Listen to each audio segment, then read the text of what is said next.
Because you know, Soda and Hero, what's the most valuable commodity in life? A person's time. That is correct. Or Soda's balls, apparently. Soda's balls. Yeah, they're very important.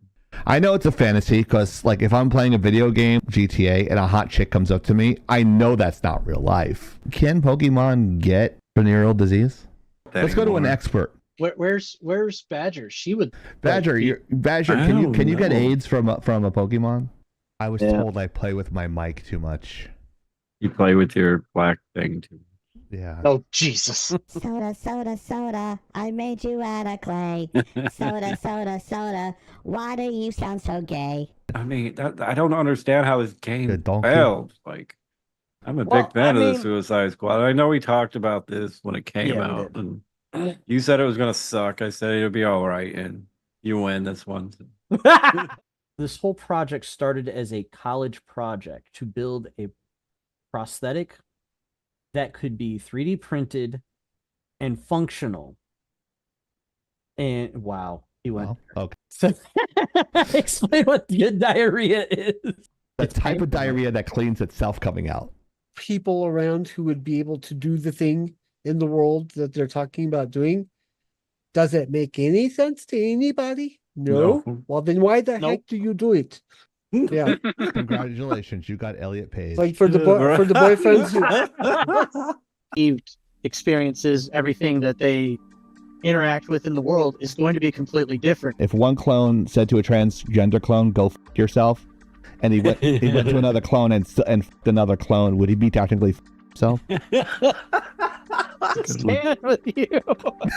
And apparently, I have a fan in the Pacific Northwest. She's a hairdresser and she's crazy hot. Today is the last day you can get your Whoa Dude t-shirt. The only time you can have soda sitting on your titty. Wow. What? You don't want to play with hot sauces again, Penguin? I'm doing I think good. she was playing with hot nuts. Nobody knows what their origin race is. Like Uber drivers. Yeah, they're there. Highly reflective boobies. Damn. Oh, good lord. Because people can't figure out that it's a fantasy. I know it's a fantasy because, like, if I'm playing a video game like GTA and a hot chick comes up to me, I know that's not real life. Putting hot sauce on my grits. Really. Do you do that? I do that. What the fuck? It's like a white guy trying to be like a black dude, but not reading the entire manual. I'm not. So sick of being fat. Gross. Trust me, I understand the pain. But you're not fat and gross. You're handsome. He likes This Steam I group. made a baby. Was it a tube sock baby? It was my Aaron Judge sock. Oh, jeez. Yeah. Captain Canuck. Kazoo came in last night, you know, a little tipsy as usual, and he's like, I got the #1 issue of Captain Canuck. How much is it worth? I looked it up. It's like maybe $20. You gotta be fucking kidding me. I was like, yeah, because it's Canadian. Nobody gives a fuck.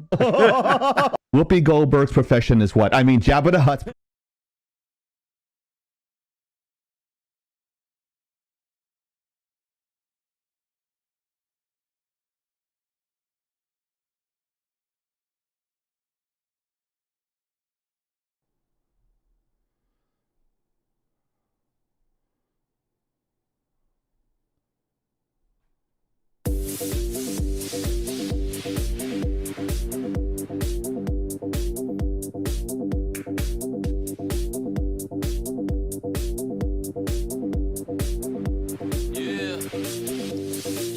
When I get online, I'm feeling like something's not right. Cause the bullets curve like some people unlock that wanted perk, yeah. Aiming my shotgun and choose pure dust, man, this ain't fun. That's how I know it's time to go. Dude's dodging shots like he's Neo. Whoa. Girl, look at my 4-bar. Girl, look at my 4-bar. Girl, look at my 4-bar. It don't count. Girl, look at my 4-bar. Girl, look at my 4-bar. Girl, look at my 4-bar. I am out when I get in a match. This is what I see. Okay, game skipping frames like a stop motion movie, and I'm shooting everyone, but the kill cam doesn't show it. Show it, show it, show it. I'm lagging and I know it. Chieftain. Hero. I'm lagging and I know Kiori. And Road Penguin. Yeah, I just wanna be going ham, getting kill feeds. But when I'm on a streak, lack compensation's always poning me. Yeah, my bandwidth is boss. I even pay extra for bios. 18... Yeah. It is Friday, and if you don't have a life like us, welcome to Laggin Out Live. We had one of the Laggin Out family pass away last week. This week, I'm sorry. His name was Scruples. He was in our Discord lobby. He was from Wales, and he had the greatest accent ever, and he was a salty guy, but a good guy. So we're dedicating the show to him this week. So rest in peace in Valhalla, my friend. God bless you and Godspeed. And I hope you did not suffer. We all love you. Amen.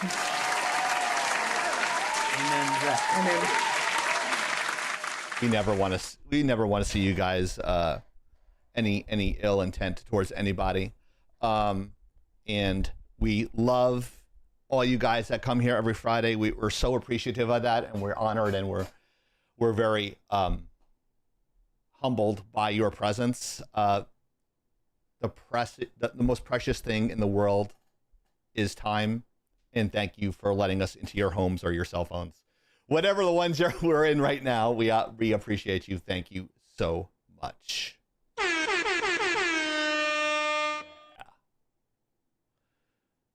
Oh, I didn't realize, but this is really important lately. Let's do the legal stuff. Attention, darlings. Thank you.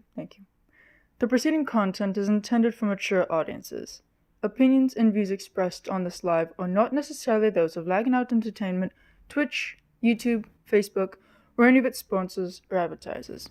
Viewer discretion is advised.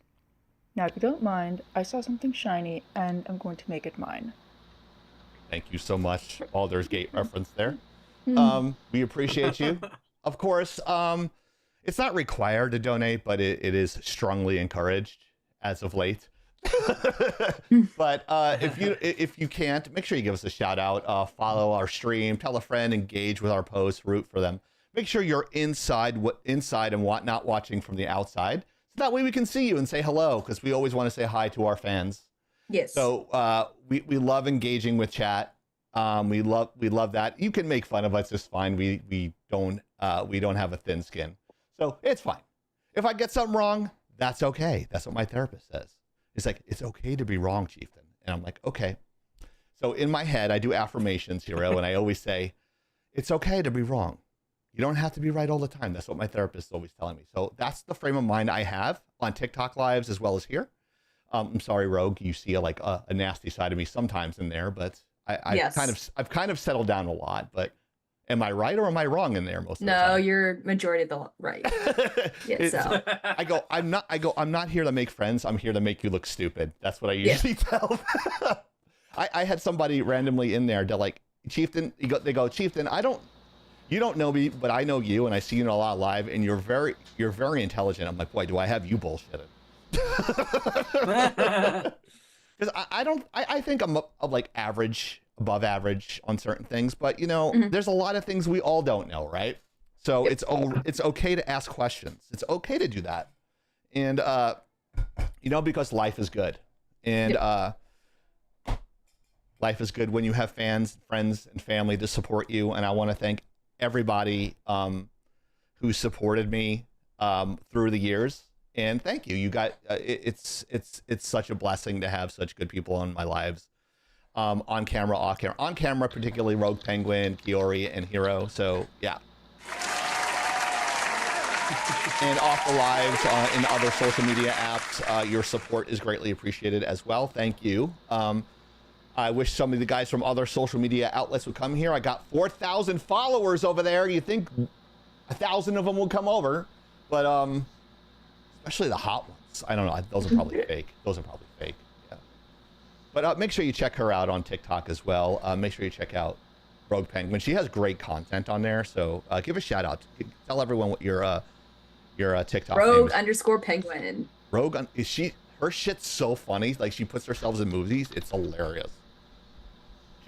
She's like my snarky little sister. I love her to death. Yeah. And she's so comfortable now on the live, and we appreciate. So if we did that in the beginning, she'd get all nervous, but now she's only half nervous. So Oh, shucks. Oh, shucks. I know there was something we wanted to talk about, Hero, that was in the news. I know Rogue Penguin might know this because she's like relatively close to the launch pad. Oh, I know. Okay, yep. Yeah. There was a Blue Origin. Go ahead. You want to set it up, Hero? Go for it, sir. I'll tee it up. So at 5:30 this morning, I woke up because my wife's alarm went off so that she could get up and go to the gym, which she did not do this morning because she's not feeling well. And that's okay. I turned off the alarm. I looked at my phone and I saw in my newsfeed that a Blue Origin rocket exploded on the launch pad. And I immediately thought, oh shit, let me send a text to all my buddies down that direction. What time did you send the text? Oh, it was 5:30. I don't think you were awake because you didn't respond until like 9 or 10. I heard the ding, ding. It was either Aerith83 or you, because Aerith83 texted me that's my Destiny buddy. She is a very special person. She's pretty awesome. But yeah, like we've been talking all week, and like, when are you moving your ass down here, homie? She's in healthcare. I got some and more stuff, information so about that. I actually looked into it. We need more healthcare professionals down here because our fucking healthcare fucking sucks in Florida. And for the record, Rogue, I would have texted you at that time too, but I don't have your phone number, so. Yeah, I didn't get anything from you. I was about to say, bitch.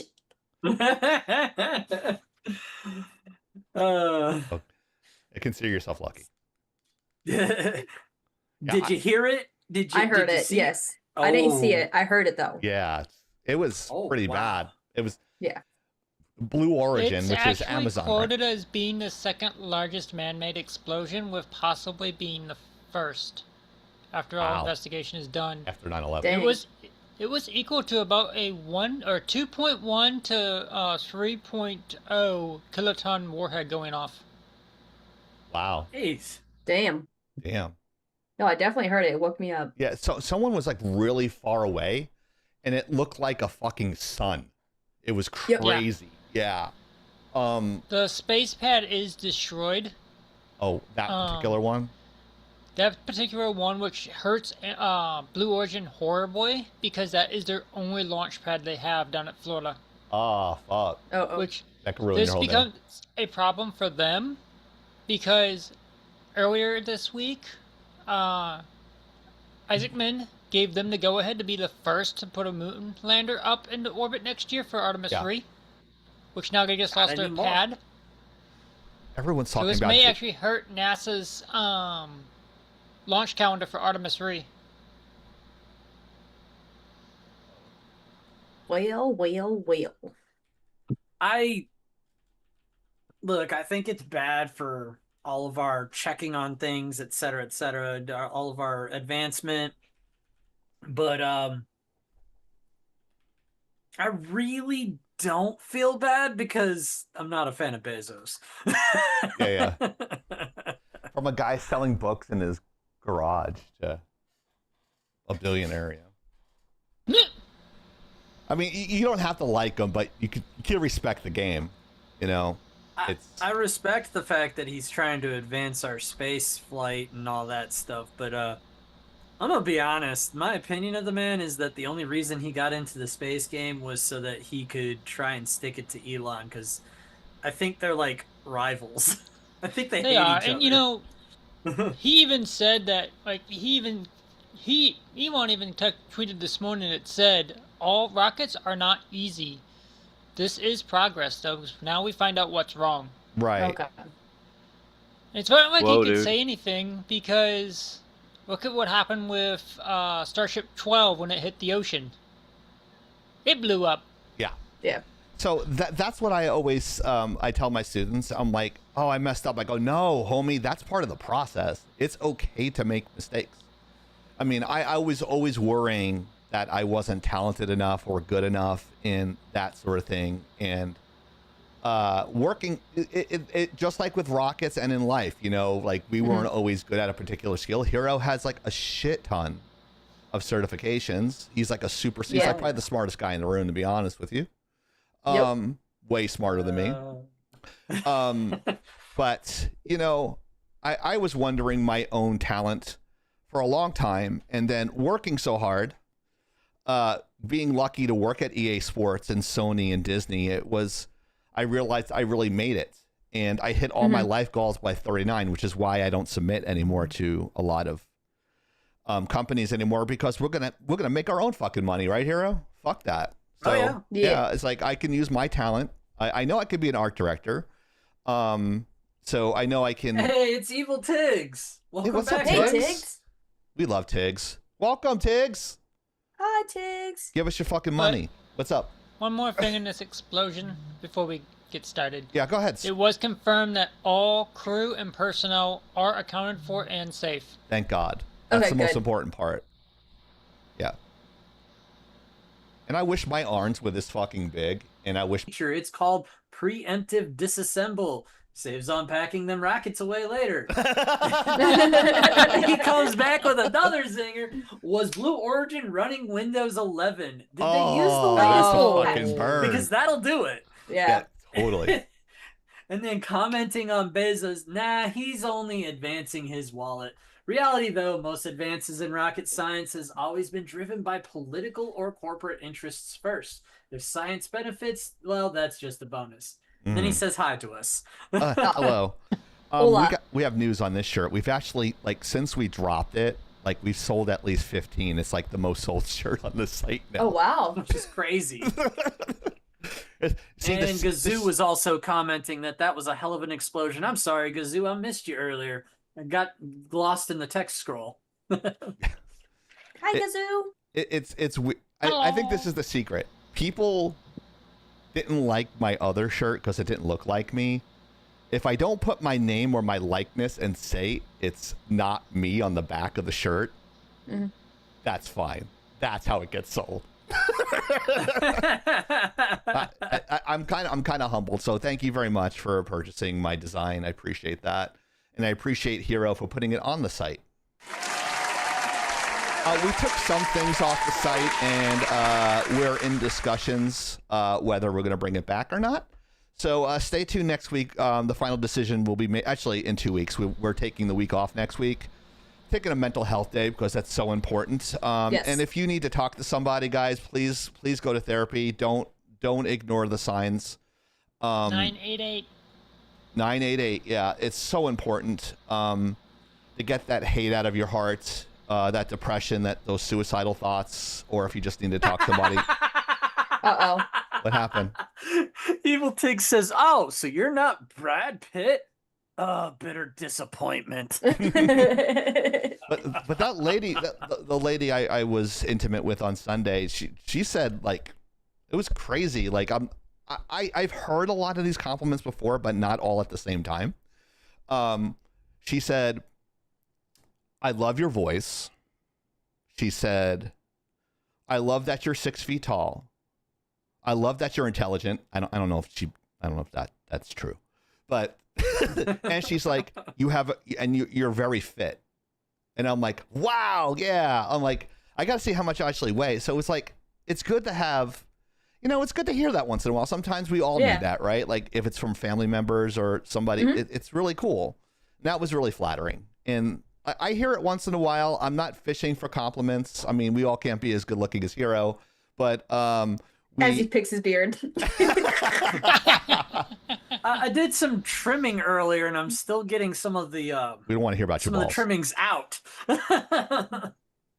Yeah, there's a lot of stuff on. I've been doom scrolling on Instagram, and there's a lot of this really good beard dye stuff. I have this temporary. I know it's temporary dye for the sides of my hair. Otherwise, you can see it's a little gray. But it has still gray in it, which is fine. It makes me look distinguished, as they say. I call it the Reed Richards, Mr. Fantastic type of thing. But yeah, I do that. I try to clean up a little. I mean, are there people better looking than me? Yeah. Are there people uglier than me? Yeah. I'm a solid 5. So I'm happy with that. So yeah. I know my grays are coming in too. Look at all these grays. Oh yeah. The dirty 30s, as they say. Yeah, buddy. See, you know what's interesting is I don't have a whole lot up here of gray. Or The here. Shabby-ud. It's all right here. Yeah, it's weird. I always find that interesting where people start to grow gray. Like my hair is completely dark in the back, but I'm just gray here and like on the top. But it's like black. It looks special needs. And so I just make it all. So once I go completely silver, I'm gonna look like Johnny Knoxville. I'm just gonna say fuck it. Because if you don't like me, I don't give a shit. If I'm living rent free in your head, that's fine. If you like me, that's fine. I don't care. I like me, and that's all that matters. And another thing I do like is Cartoon Network. Johnny Bravo. Wow, that brings back the days. I like Nickelodeon. Memories right there. Yeah, you like Nickelodeon? Yeah, Nickelodeon fumes. No. To survive the bleeding, these former rivals are doing the unthinkable. They are practically merging assets, consolidating programming blocks, and steering their focus into streaming landscape. The cartoon wars of our childhood are officially over, and streaming won. Wow, words are hard. But I'm not sure. I have some opinions on this, and I think they're going to be very unique to Hero, because Hero usually takes every single point that I want to fucking say, and then it leaves me with nothing. What's your opinion, Chieftain? I'm like, well, you already gave it to everybody, Hero. So we'll start at a different. I love teasing Hero. He's such a good fucking sport. Everyone loves Hero. Round of applause for Hero. But we'll go to Kaori and see what her take is. How do you feel about this, Kaori? I mean, I think with the merger of Warner Brothers and Paramount happening anyways, this was going to happen in some way. It's just interesting that they're doing it before the merger is confirmed. So that's a little weird to me. But I also didn't Cartoon Network like completely close all of their studios Physical like studios, a year or two yes. ago. So like, I'm just confused at the same time of like, why is this happening with a dead studio? Right. Oh, see, I didn't know Nickelodeon, or not Nickelodeon, Cartoon Network. Oh my God, words are hard. Was a dead studio. Yeah. I'm gonna save my piece for the end. You guys have your say, and I'll kind of give a little bit of background, because one of the content creators that I follow on YouTube, they follow a lot of animation and comic book industry stuff, so they have a lot of inside baseball because they were talking to a lot of insiders. Ah, insiders. Yes. Ugh. Excuse me. So absolutely, go ahead, guys. Yeah. Go ahead and finish your thought, Kaori. Oh, that's not Kaori. That's. I mean, that was my thought. To say that they were going to merge blocks, I mean, I guess Paramount would own the rights, so they could put it into Nickelodeon's time slots with their shows. You said slot. Anyways, but like, how are you going to do that when the studio doesn't exist? You can't like really put in anything new unless you. I don't know. It's just, to me, it's like it was going to happen, but then it's also, how is that going to happen when the studio doesn't exist anymore? Yeah. Does Cartoon Network, is it not even on anymore? Is it really? It is. Is it? Yep. I know Nickelodeon is, but I didn't know freaking Cartoon Network was still a thing. Like, I didn't know it was still like was there. Like, what are they making? What's the most recent thing that they made? I don't think they've been doing anything new lately. Okay. Okay. I mean, I did see them renewing 2 shows, but I don't know if it's actually them or if it's Paramount doing it. Because Adventure Time is getting a spin-off next year. And another one of Gumball is getting a continuation next year. Well, the storyline for Gumball is pretty good too. But I don't know who's behind what studio's actually behind that. So, the for Adventure Time and for Gumball is on Hulu. The new one. Oh, is on Hulu, and I think the spinoff of Adventure Time isn't hosted anywhere yet.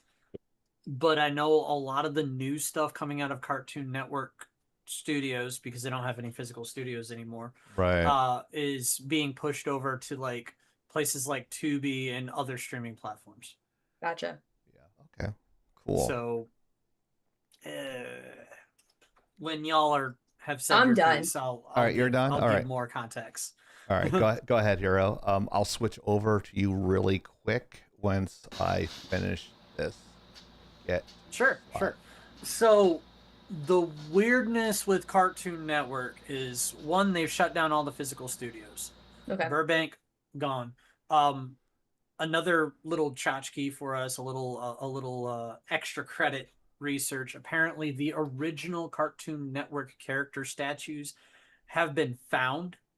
All of them. What do you mean by? I don't know what you mean by that. So they were the statues that were displayed outside of the Burbank and Atlanta studios and all those places. They were all the characters. We're talking like Ben 10. Oh, okay, gotcha. Billy and Mandy, all the original characters that they had posted out there as statues. They've been apparently missing for like 10 years. Oh, no shit. And they were found in a rural area barn on display inside the barn. Whoa, dude. Just randomly. Apparently, whoever owned the barn posted it on Facebook Marketplace. And the guy that... Bikini Bottom? God. Yeah. Epstein Island. Yeah. Damn.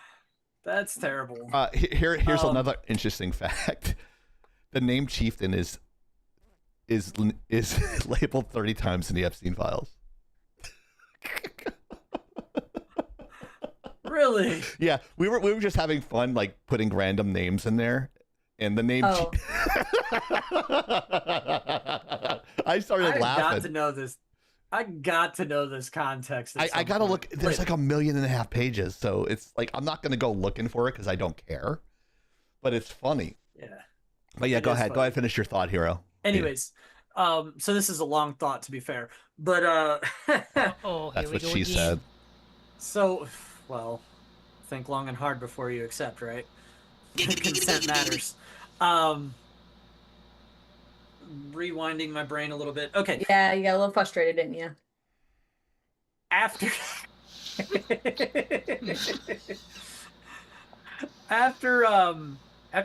David Zaslav got in charge of Warner Brothers, he started winding down Cartoon Network. The explanation that he gave, or that was given, is that animation, as we discussed last week or the week before, I don't remember which, animation is extraordinarily expensive and takes a very long time to actually produce. So that in general, when times get hard, is one of the first things to take a hit when it comes to entertainment. Yeah. Is, hey, welcome back, Evil Tigs. I love welcome back. I mean, so the studios have closed, as we said, and they are looking for ways to keep it around. The way I've understood that things were going to be going, based on the different information I've read from so-called insiders, alleged insiders, because so talented. Just kidding. So I get free Netflix, but I also have Prime as well. So I have two. But if you figure out the price between those two, it costs just as much as cable. So for me, it's like, for me, it's just crazy that people think they're saving money when they're not. But there's a lot of stuff on Amazon and Netflix and Hulu. Like there's a lot of cartoons on there, which is probably why people are cutting the cord, so to speak. And I don't know. I just don't think people are saving the money that they think they're saving with the subscriptions. But, I mean, times are changing, so that's probably why. Yeah. But, like you said, animation is expensive. And the trend is remote. So, fucking camera. Okay. Prime, Netflix, Disney, plus my TV came with a free one, TLC Network, says Evil Tigs. Yeah. Yeah. So that's my twist on it. I know it's a little bit different than y'all's, but that's you bring up a point, Chief, that I'm willing to bite on. It's not as cheap as it used to be. I remember when I remember when Netflix and Blockbuster were going toe to toe with the mail order DVDs, and that's when I started with Netflix. And then I found out they had the online service. It was cheap back then. I could get anything I wanted on Netflix, and I could get anything I wanted mailed to my. I think it was like parents' room. $9.99 a month for Netflix. Yeah, and now with It's as like many 15. as there are out there, if you want more channels, you have to subscribe to more services. Now it costs more than what a cable subscription used to cost. Yeah. Now, and there's fucking I'm a cheap- commercials. That's what drives me crazy. Oh, So like yeah. you're paying all this money and there's still commercials. I'm like, why am I paying that? And then they add they take away the value of your original plan, and they say no, you need the premium plan to take away the commercials. So not and only then you are still get commercials. oh, you do? Yeah. Oh my god. Some of the print in I think I can't remember if it's Netflix or which services it is, but they're all starting to do it. Even for the premium plan, you still have to watch ads if it's new content. Like I if hate it's a that. brand new show or new episodes, you still have to watch commercials. Whoa, dude. See, I have Netflix. I have HBO, but that came with the HBO package came with Disney Plus and Hulu together for $22 a month. Oh, okay. That makes sense. Yeah, I don't know. So I think they're just fucking greedy as shit, and I understand everyone's got to make a buck, and you know how much artists like I can go to LinkedIn and actually show you senior level to entry level. I think 50s now, and senior level, like where I'm at, it's crazy. Like the fucking numbers would make your head spin, Rogue. It can go from $72,000 to $250,000. It's fucking ridiculous. And like I don't have any debt, so I don't need the money. So I love what I do. I just love the place I'm at right now. I feel like they're getting my back. They have good Christian values, that sort of thing, and they're very supportive. So, but I don't know where I'm going with this is that it's like I would just do it for fun because I just like doing it. It's not even work. And I actually put in for you don't know this, hero, but I put in for an associate art director because I think it's fun. I love creating stuff for Lagging Out. It's so much fun, and we do a lot of fun projects here. But I'm projects, so I'm getting off subject. However, see, I'm proud of myself. I took myself off that tangent. But yeah, well, Cartoon Network probably needs to go streaming then. So they have to do the streaming thing. Am I wrong? It is streaming. And honestly, what's happening is, and people probably don't like me saying this, and they're probably in denial, but Cartoon Network is going to just be a logo. It's a river in the Middle East. Yeah, it's also a state of mind. The Cartoon Network's just going to turn into nothing but a logo at the bottom of a screen. It's going to just be a brand. Yeah, I think you're right about that. It's a piece of a lot of our childhood, you know. Yep. I remember Nickelodeon Double Dare. I don't know what was your favorite show on Cartoon Network or Nickelodeon, guys? Mine was Danny Phantom. Danny Phantom. Or Avatar. Next Door. Oh, one at a time. She's sick. Sorry. Okay, Corey, go. My bad. The Kids Next Door. The Kids Next. Okay, The Kids Next Door. And you said Penguin? Avatar or Danny Phantom. Avatar. Okay, cool. What was yours, hero? Shoot. There's so many good ones, right? There's a lot of good ones, and I kind of I'm rewinding all the way back to some history here. Let's see. I was down with some SWAT Cats back in the day. That lasted like 2 seasons. Wait, what? SWAT Cats? Never heard of it. I don't know what that is.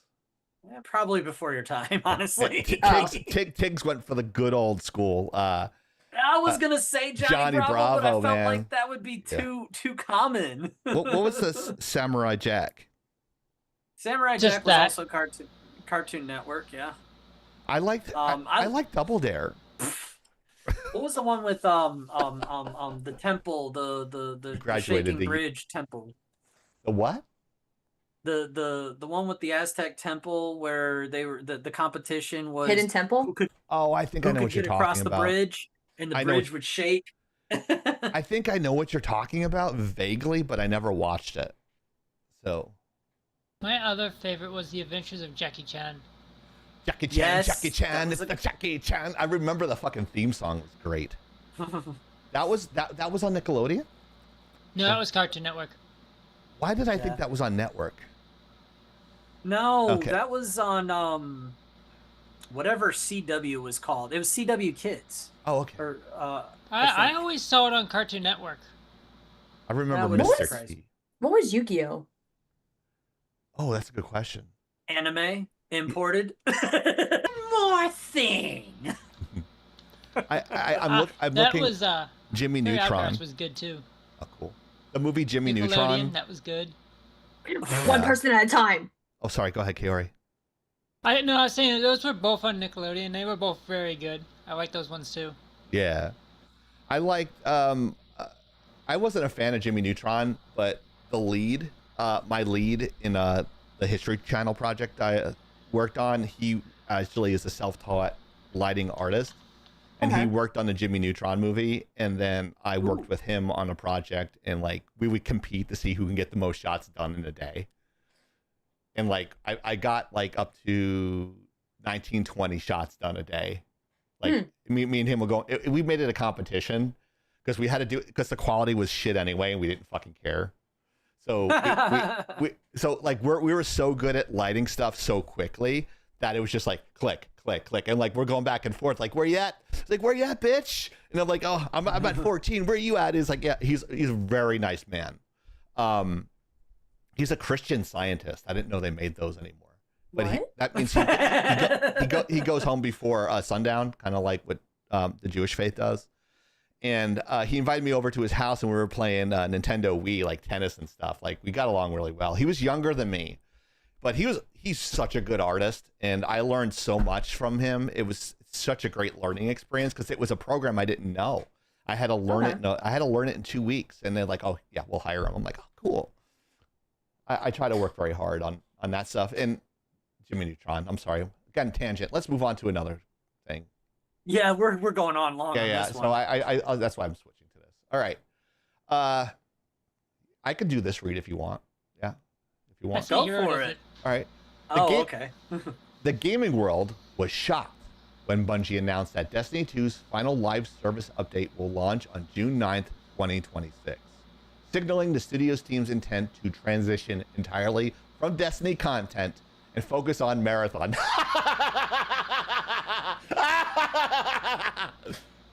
However, Marathon has suffered a severe retention failure since its release. Its active concurrent player count has plummeted to under 4,000 players on Steam, a staggering drop from its initial launch numbers, which makes lagging out Live's numbers look great. In a direct rebellion against this strategy, desperate fans have railed behind the Change.org petition demanding that Sony greenlight Destiny 3. Fuck yes! The movement has exploded, rapidly crossing 300,000 signatures. Now, I'm going to go straight to Kaori before I finish reading. What's the number at now? Oh, sorry. What? Are we talking Marathon or are we talking the signing? The signatures. The signatures. Over 300,000 as of this morning. Okay, thank you. Okay, so it didn't get much. All right, it didn't get much bigger. So, meaning the desire for the Destiny sequel has officially garnered more signatures than Marathon has active concurrent players. Highlighting a massive disconnect between Bungie's new direction and what the community actually wants. And for context, people, if you've been watching this show more than 3 years, you know I have been screaming for this for years. Hero knows it. Penguin, Kiori knows it. Rogue Penguin knows it. All four of us know it. So like this is the whole thing here. Like I want this to happen because I am an awoken warlock for fucking life. And once you go awoken, you won't be a joken. I have tens of satisfied customers. So that was lame. I know. I know. That It's was corny. You know what's funny is I made that I coined that phrase myself before I ever met Chieftain. Aw. It's so funny because when I heard him say, I'm like, where the hell did you come up with that from?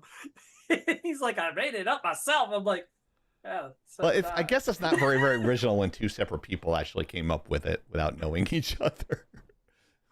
maybe not, but still, I think it's funny. Mhm. It's almost cute. Mhm. Must be destiny, you know?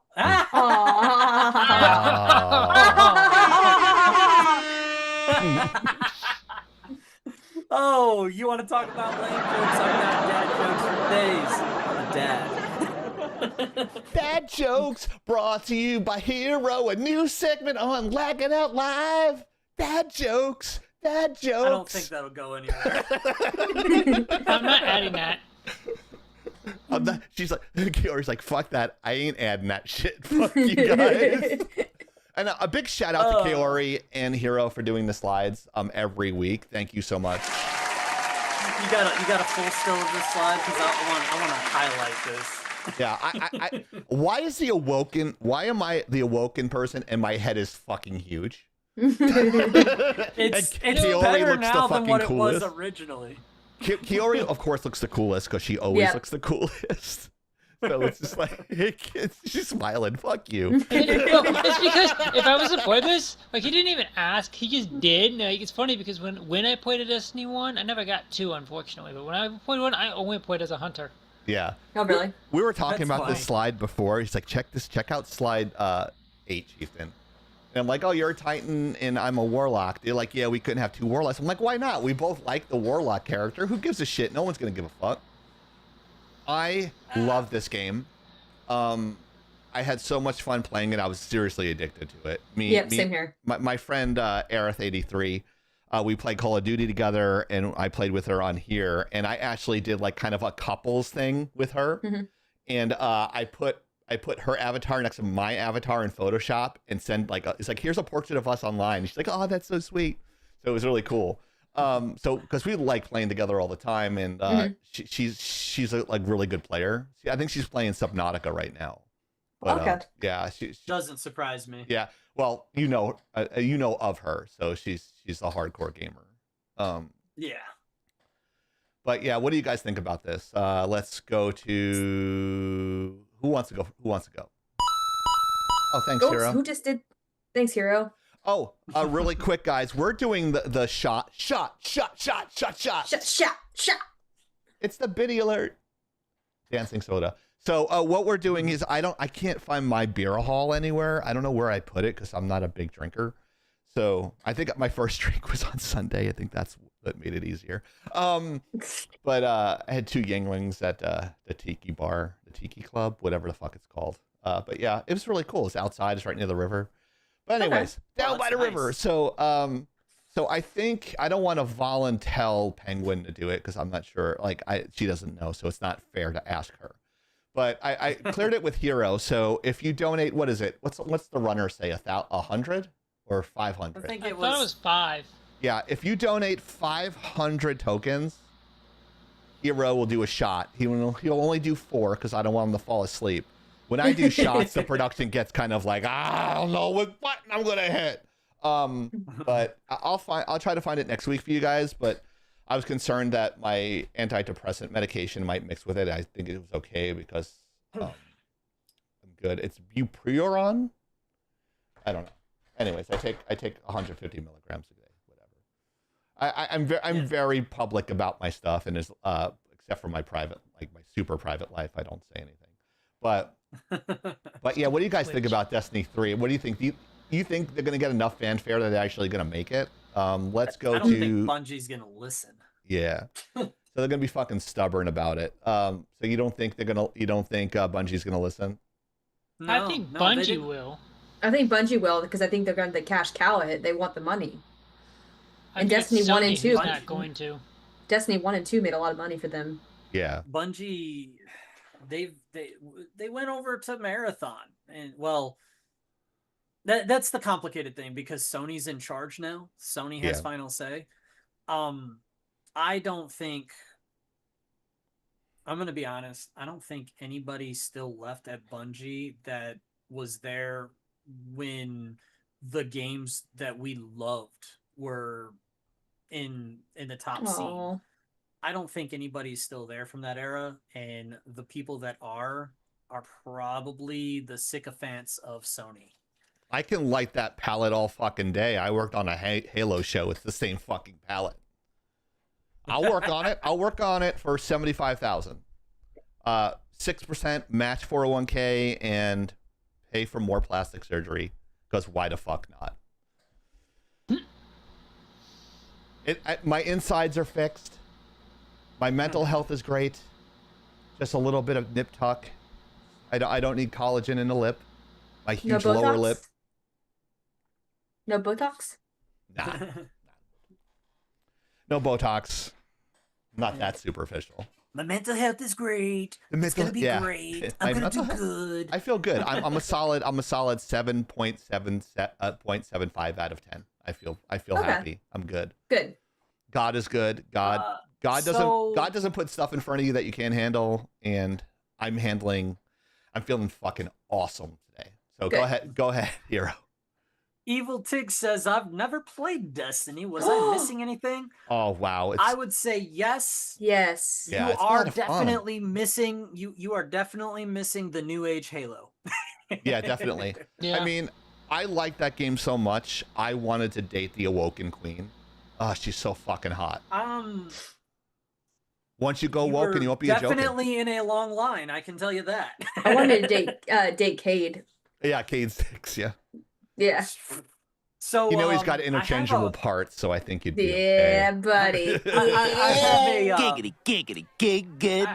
I have a phrase for that because I got oh god, not Halo, he said.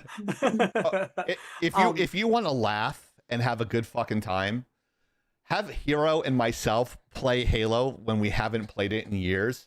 It is a fuck fest. It's just bad.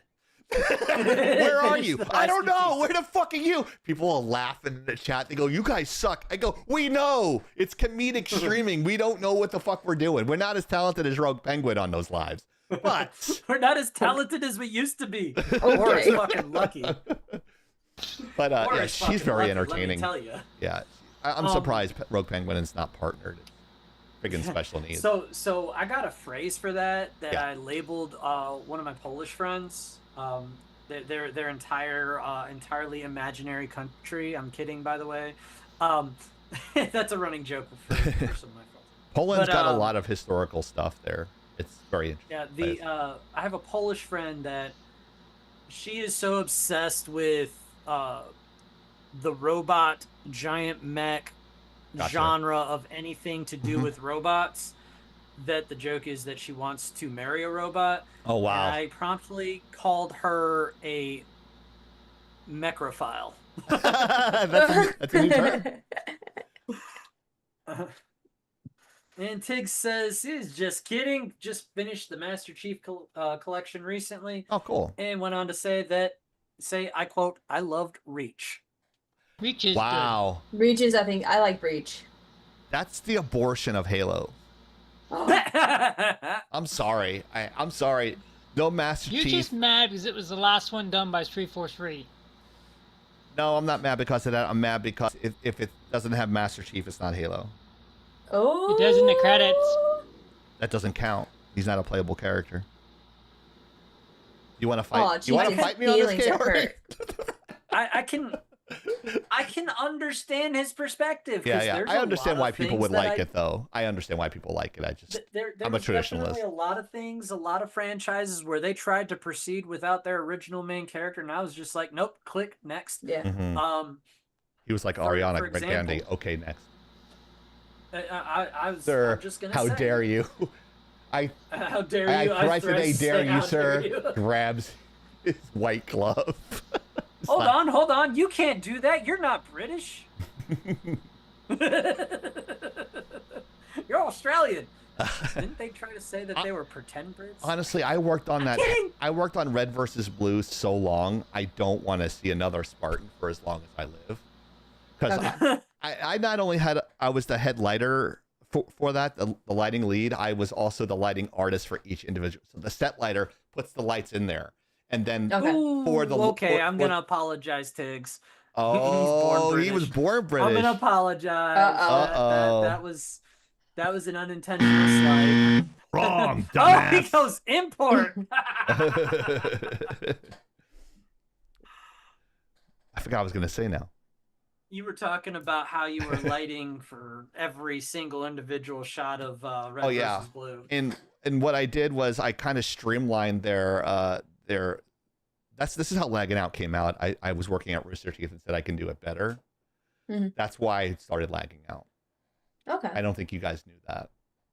But yeah, like what I did was I would actually what you have is you have proxies. So you have all the characters in the different files, and then you reference them in because it's lighter for the scene to move stuff around. So I would go into the proxies and set up lights just to make it reflect off their visors. So I didn't have to add it in every shot. They're like, oh, who did this? Oh, okay. And they go, oh, me. And the guy from ILM, who was the render guy, he's like, who's doing all the lighting? Like, me. He goes, who else? I go, just me. He's like, you're doing everything? I'm like, yeah, I have to do everything. They're like, what are you doing after this? I'm like, I don't know. It's like, you want to be my head lighter? And I'm like, yeah. This is the guy who worked on Revenge of the Sith, ILM. Okay. He's like, you're talented as fuck, and you're doing this by yourself at the speed you're doing. And I'm not used to getting compliments, but it's one of those things that, like, I don't want to do another Halo, but I will. I think we're gonna have. I think if you have enough fanfare and enough streamers for this particular thing, Destiny 3, it's gonna force their hand. Yeah. People are gonna be modding it and shit. You don't think so? I say I don't know. I'm not convinced that when you're a juggernaut of a company like Sony, I'm just not convinced that they're gonna give a shit. Yeah, so Sony's kind of strict. The Sony Pictures ImageWorks SPY for short is very cutthroat. So I don't know about the game department. Again, personal experience from my background stuff. Stop talking about yourself, Chieftain. But Sony is very cutthroat as far as the staff is concerned as well. So it was a toxic culture there in 2008. Again, that's 16 years ago. If my math is right. I don't know. But I really hope the culture changed. So we can hope and pray for this, guys. But yeah. I absolutely want it. I do too. I would love it. I do too. It was one of those few games where the hitboxes were big enough to make you think you're actually a good player. So I love the head, because I was good with those hand cannons. I was a fucking beast with those, and I'm not good with any type of like sniper weaponry, as Hero knows and Penguin knows. But the one stream we had together. Whereas I prefer sniping things from across the map. Right. I think Chieftain remembers me getting headshots from like a mile away. Yeah, I love streaming with Penguin. She's so fucking funny. She makes things so much better as a streamer. She's very talented. Yeah. Ow. Yeah, you're like a really fun gamer. She's got all like guy friends and stuff in there. So I do. If it's not saying too much, you're kind of tomboyish, which is kind of cool. Yep. But yeah. And we have so much fun, and her friends are fucking funny too. Holy shit, they're hilarious. Everyone's trying to hold court, but it's kind of funny because everyone was streaming at the same time on their own channels while we were group playing. So we're all talking to chat in our own chats. Yeah. It's crazy. I've known 4 of them for like 16 years now. Damn. Oh wow, they're like longtime friends. Yeah. Oh, to finish that one point I was making before we move too far on. Yeah, sure. Yeah, I understand how you feel, Chief. With if it doesn't have the original character in it. I mean, yeah. Let's talk about the Spider-Man without Spider-Man. Like every one of those damn villain movies that came out. I'm just saying, was that actually Spider-Man? I don't know what you're talking about as far as. Oh, you mean like Madam Web? Madam Web, Venom. What was the other one? Yeah, but it's a standalone Kraven Venom. the Hunter.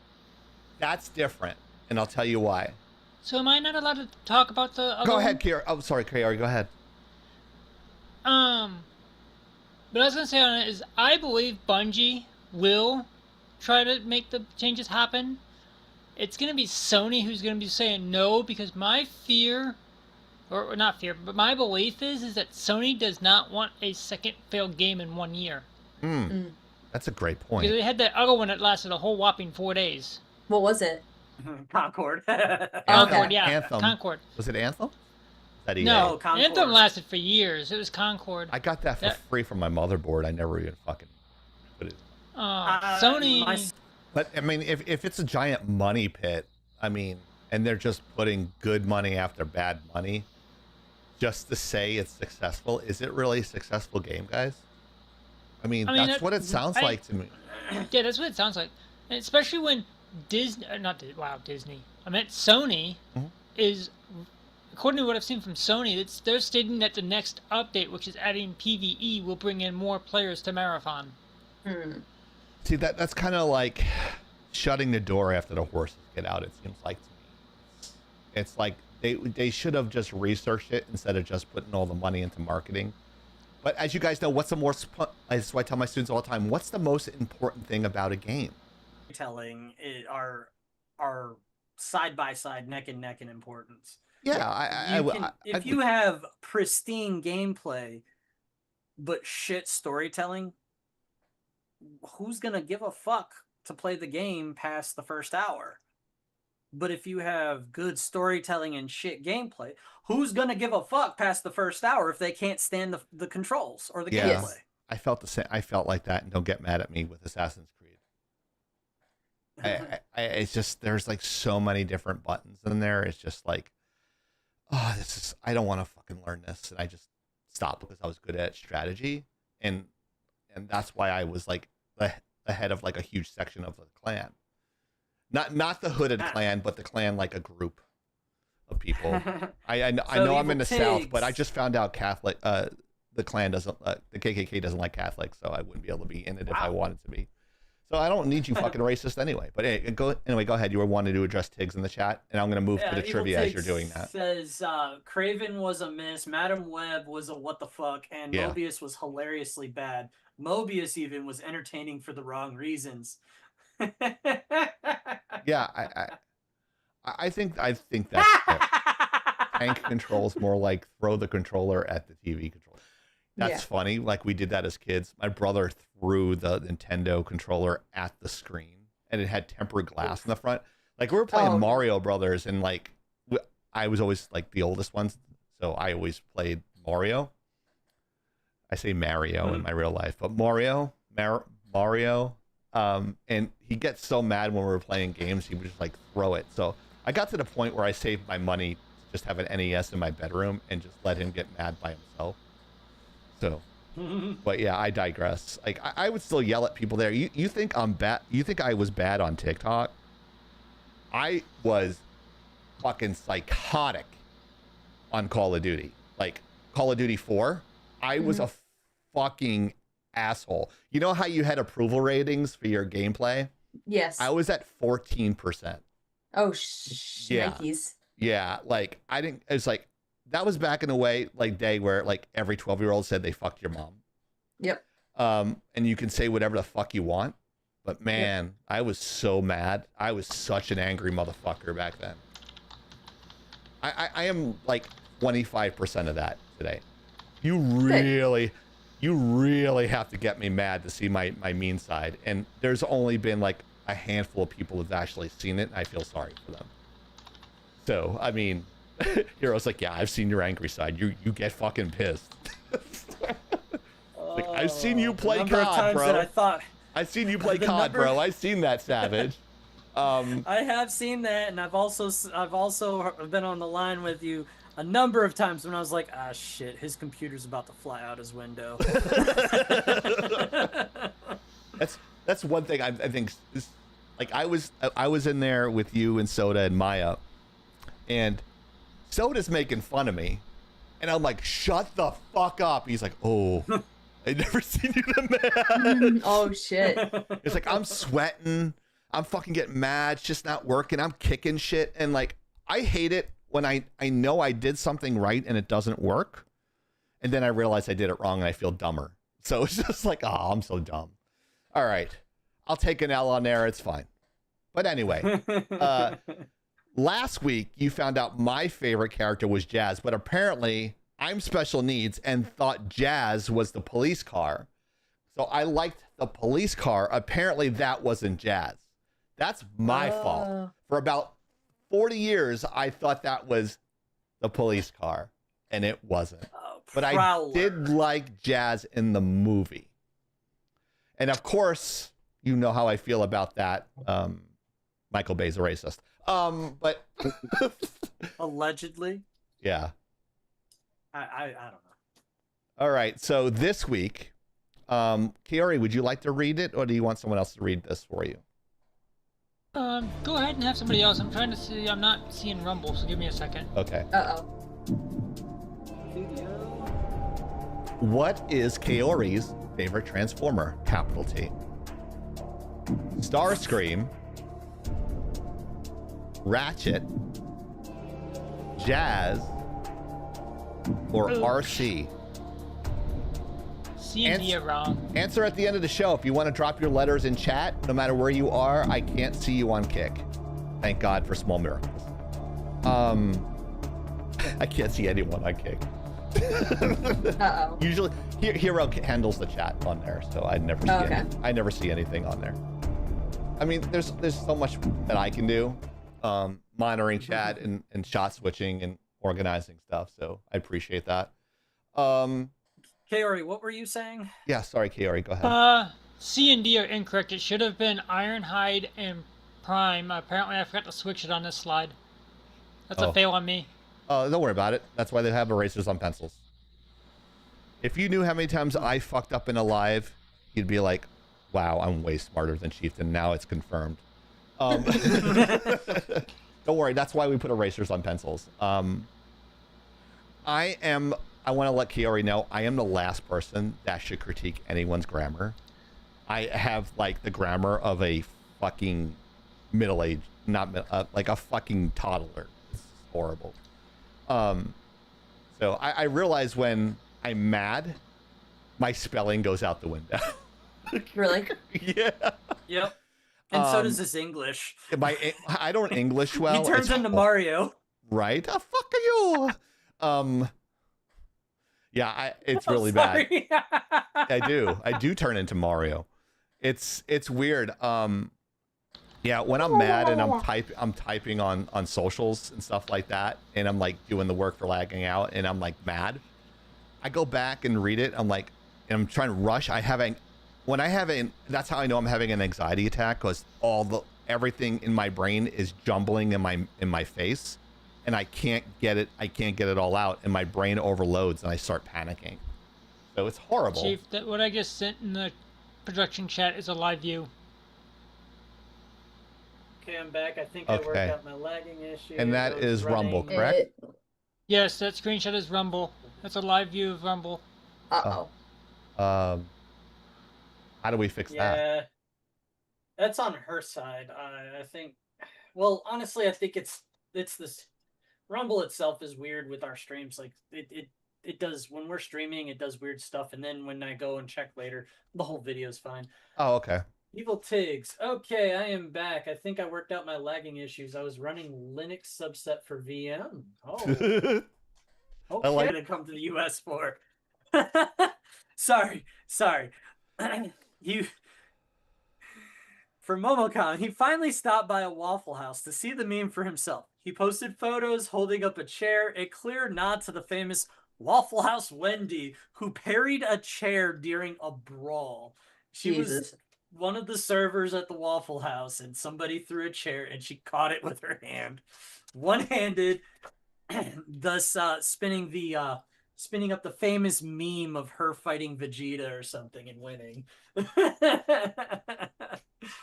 Anyways, Harada joked that he'd be back at 3 a.m. for fight time, while he recently left Bandai Namco to found a Versus studio with SNK. Now words are hard for me. What's going on here?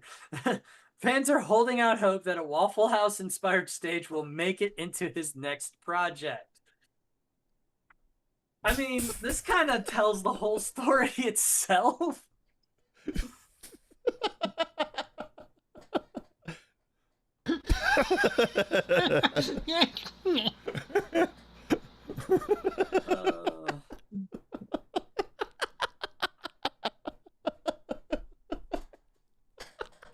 Oh shoot, I'll go first. Are you okay? Oh, I'm fucking awesome. I didn't realize you were eating, and then like you stopped and you like.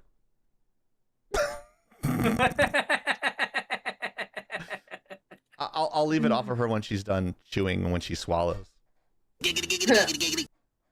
Oh, good lord. Here we go. I'm since our friend Evil Tiggs was talking about Linux, I'm gonna show off my little Linux box. Oh, nice. You're running Linux on that? Nice. Yep. Native Linux. I haven't used Linux in years. Is it a lot easier now? Yes. Yes, as in as long as you're using standard hardware, quote unquote. I say standard or common hardware, it's a breeze. And it practically runs itself. When we get our brick and mortar studio, we might have to do Linux because I don't want to pay for fucking Windows for like 18 boxes. I have plenty of solutions. Okay, cool. My own, I figured my you own would, personal... By the way,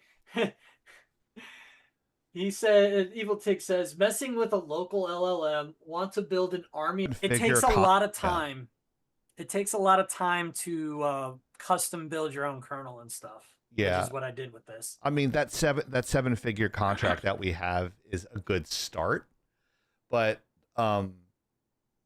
it's we got to make sure a lot more of that stuff coming in too. So. Oh yeah. Anyways, Rogue Penguin and Kiori have been very patient. I'm going to omit myself from this particular topic because I don't care about it. I mean, most fights... Okay, so, like, I follow my hometown's page, okay? Uh-huh. Most of my fights, or most of, like, the alerts or whatever you want to call it, there are a lot from Waffle House with fights that break out. Yeah. So, it kind of makes sense a little bit. Yeah, it does. Yep, so... Kiori? I mean, I've seen it. There are a couple of the videos. Fat Electrician did one. Some of the other people I've seen do it. And each one of them starts it off with Waffle House, the Roman Colosseum of the South. Yep. Totally. Yeah, that's great funny. Point. Yeah. It's funny. That's funny. I mean, granted, I will admit that Fat Electricians weren't more into the history of it. He did talk about a few famous fights. But he talked more about the history of it than the others. But the other ones, yeah, they were completely focused on the fights, and like, it doesn't surprise me that he would make a stage in the future for it, because I mean, there is a lot of fights. I've been to only one where there was a fight. It's kind of interesting. Yeah. So if you're in the Northeast, I don't think I don't know if there is a 1-to-1, or in the North, I don't know if you know as a comparison. But yeah, this is like, I don't go to Waffle Houses because ever since I was little, my parents like, don't go there. There's just nothing but cockroaches. So I've never even went. It's like they're always very dirty. And it's either you go there when you're drunk, right, or you like during hurricanes. Like if there no other place is open and it's not like Floridians. Not gonna lie, we don't give a shit about hurricanes really, unless it's like super super bad. We just like whatever. Yeah. Waffle House is always pretty much open during hurricanes. So FEMA uses it. I was about to say that, and Kaori definitely stole my thunder there. FEMA has I didn't know that. designated Waffle Houses. They've designated Waffle Houses as emergency headquarters. Oh wow. Yep. Okay. Well, not just that. They also, the other thing that FEMA does is that they use it for what's known as a disaster index. So if a Waffle House is at green status, which means full operations, FEMA knows that there's nothing majorly wrong there. If they're in reduced status, then FEMA knows that, hey, we need to look into this area. If it's red, it means it's closed, backup generators out of fuel and everything, and that's where FEMA will focus its concentration first, is where those Waffle Houses are red, because they know something went bad. Huh. Oh, that's very interesting. So FEMA will actually use Waffle House as an index. That's crazy. It's so the government should fund interesting Waffle House and ridiculous.